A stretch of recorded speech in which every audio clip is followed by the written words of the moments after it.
And now, the 2024 Ticker Challenge. Kay, I think you're up first. No, actually, we have Sean up Oh, we first. have Sean up first. Sean, over to you, Yeah, sir. it's me up first. I So like it. next year, I'm looking at clean energy. And you can see this with the ticker symbol ICLN in the US Clean and energy. INRG in the UK. The reason I mention this because I did all the research in ICLN, all the chart and everything. And then I went to, have a look at it on my broker and I thought, I can't even buy it. So I thought I can't bring this up if I can't buy it. But it turns out INRG is literally exactly the same. It's just a different currency. So I can still invest in it. And I will do, obviously, because I'm a man of my word. So we'll have a look at the chart here. Obviously, you've got a lot of things on the chart. And we can see an overall trend line coming down from basically the start of 2021.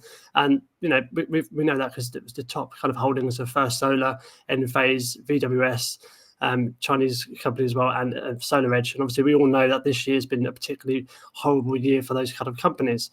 And I think with the kind of interest rates, kind of potentially being cut in 2024, even in March, I don't think it'll be that early, but probably like the mid of the year and possibly towards the end.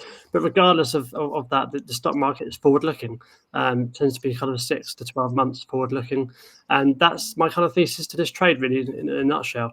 In the bottom left corner, we've got the monthly. You can see the kind of red highlighted areas just.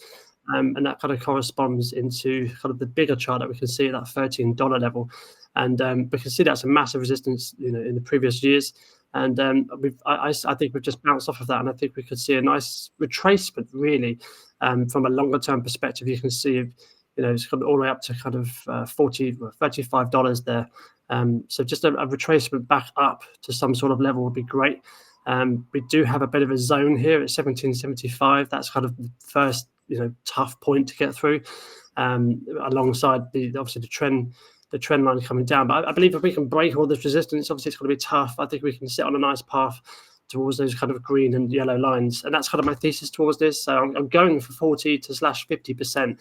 So I'm hoping to blow both of your socks off with this one. So I do apologize if it does come off. But yeah, I'm going for this one and I'm sticking with it. And I'm going to obviously invest in it myself as well, just to kind of reinforce that thesis and kind of drive towards this 2024 pick. That's it for me, really. Obviously, there's some top you can screenshot. You can read this for the viewers. But yeah. Yeah, I like this a lot. So ICLN or INRG, because we are truly global here at the Trading Triangle. And I really like your points about interest rate cuts being a big, tailwind or benefit. It will benefit these stocks. Excuse me.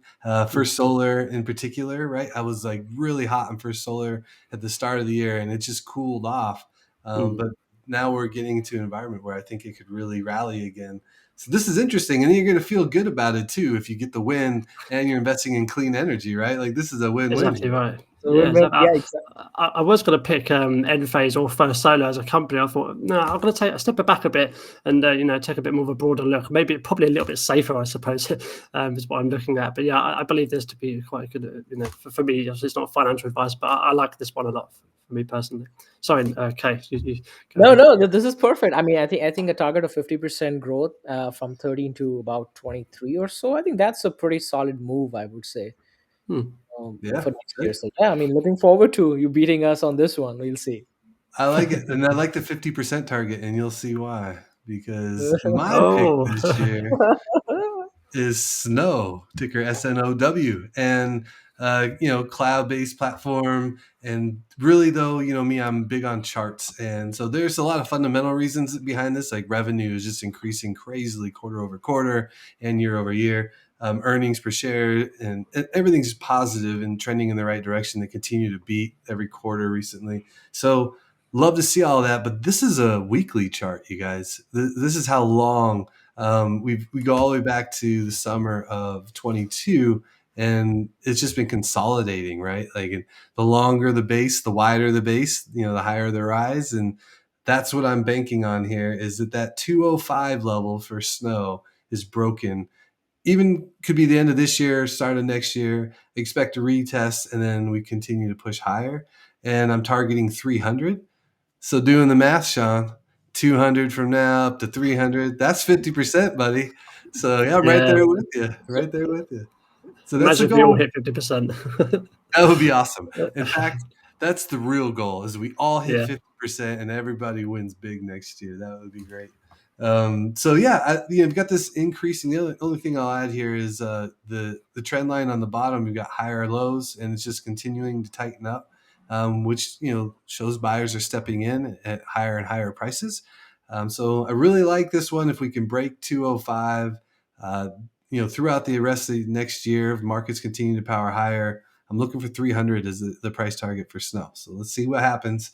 That'd be 50%. So again, I really like that price target. And if it really gets crazy, it's hit 400 twice in the past or near it, right? So that would be nuts. That is not my price target, but that would be nuts. You like this one, Kay? I love it. I love it. And you'll know why I love it, and I'll once you get to my stock. Nice. I'll hold off on that. And Sean, what about from a technical perspective? Does this speak to you at all? Of course it does. So you know me, I see a resistance point. I see a resistance support for a breakout. So yeah, I've been looking at this. I've written it down already. So 205 for Snowflake is one of those key levels for me to be watching, especially in the early parts of next year, or maybe even this year. Could see it Yeah, this year. Yeah, Yeah, I think absolutely. Santa Rally may push it back. It's yeah. gonna be a tricky one, but if it does, then you probably can see that breaking 205. I'm looking forward to you guys. So, all right. So we've got first clean energy. Now we've got cloud-based snow. What's next? It's a Okta. cloud-based identity management software, right? So why did I choose Okta? And we haven't talked about this particular stock. The stock was trading at 294 back in 2021. We are down 70% from that price point. Massive decline in shareholder value. But what I like about this stock, and it's a little bit, I'll give you a little bit of the background on the financials and a little bit on the fundamental side. Okta is operating in a $80 billion total addressable market, and they have a very tiny share at this point in time because that addressable market is dependent upon a lot of digital transformation. So companies and big enterprises, small enterprises, medium enterprises, they're moving away from their on-prem to cloud-based. So as they move to cloud-based, all the different applications that they have, they need to be able to have a single sign-on so that you put a username password once and you can log into multiple applications. So they do a lot of that stuff. Interestingly, they are the market leader in the identity management solution ahead of Microsoft. Can you believe that? And the main reason is because Microsoft has a very good identity management system for their applications. It's perfect, it's great. They're Right. not so great when it comes to other applications. Whereas for Okta, it's platform agnostic, which means that it works very well with all types of application since it's already a cloud based product. Now, just getting into a couple quick financials over here, and then we'll touch the chart over here. So, consistently, they have been beating the EPS and revenue since 2019, and that is what I love to see in any company is how well they predict their revenue. It doesn't matter whether it's going down or going up. Is can when they predict something, do they hit it? And they have always beaten it since 2019. So that's very good credibility. This company brings about $584 million every quarter. So you're looking at almost $2 billion in revenue for the year. And next year is going to be actually larger than the $2 billion. 15% year over year growth, even though we had such a drought year where companies are cutting costs, they still grew 15%.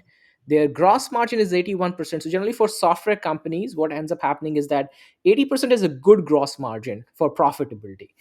They are 81%, so they are above the average, and hopefully they improve further on. They also have a revenue growth of 21% coming up next year and free cash flow margin to improve. Those are positive signs for the company. Last, 18,000 plus customers. That's a pretty big number with over 4,000 customers bringing over $100,000 in the contract value. So those are all financials, fundamental analysis. But let's touch upon the stock itself. The stock was trading at all-time low. Most recently in November it hit about $44, and most recently in November the reason that happened was they had a breach in that there was a hacker breach, and they patched it up and everything was fine, but the stock rate took a beating. Now right now the stock has this little bit about 85 or so that's where they're targeting to be a resistance level. But you see this massive candle in the last couple of days, it has really Yeah. pull the stock above, right? So everything is pointing in the right direction. Now the price target right now is about 120, so you're looking at about a 35%. I would be targeting closer to about one. I was a little bit lower than 120. So I'm not targeting 50%. I think anywhere between 30% to 50% would be something that I would love to get on this stock for next year. That is my target. And currently the stock is still below almost 47% below their 200-day SMA after that massive fall they had. So something I'm targeting not just for trading for next year, but also building into my long-term portfolio, considering the SaaS companies are really very good in bringing profitability once they become profitable. So that's my stock. Stuff. Good stuff, Kay. I like Okta here, and I like the chart. Noticing one thing about all of our charts is that we're looking for a breakout over key resistance, right? That's what all three of us are watching for. Make sure you're paying attention to those resistance lines, and then if we get through them, then you know what to do. And if we don't, and it rejects, then you know the trade's not there. So great picks, you guys. Big upside potential, I think, across the board.